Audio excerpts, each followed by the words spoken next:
Okay, now remember we said that we want to make the left table and the right table as similar as possible. How do we do that?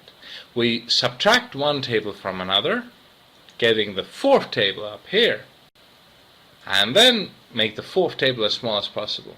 But remember, if we subtract the third from the second, let's say, table, the left table minus right table, then it means that some differences might be positive, some subtractions might be negative.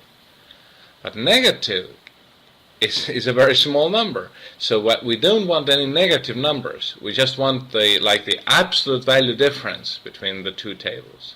How big is the difference as a positive number between the two tables? Okay.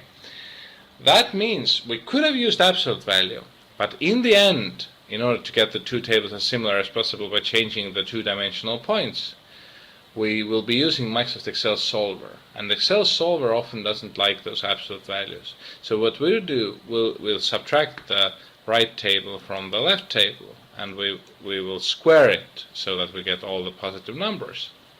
Okay, so let's do it now. So up here we write equals B31 minus AE31. So we subtract the right table from the left table, and now we put parentheses around this subtraction, and we do squared, alt 94, and squared to the power 2, and copy it. So here it is, once again, left table minus right table, squared, and we copy it all over the place. Let's just see that the entire table has been filled with the differences. And now what we want to do is we want to create the final thing called sum, and we want to sum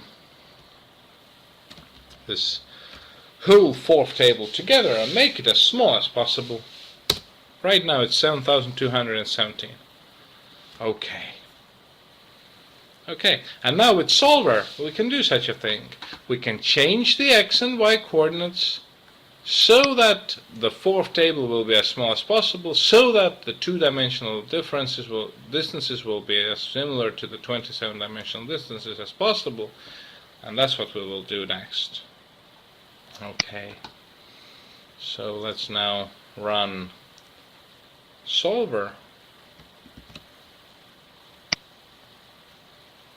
data, Solver, and in Solver we have to say we want to, and let's select this final sum of the fourth table, we want to minimize it by changing and now we have to select the x and y values. Let me select them one by one so we get the nice names here as well.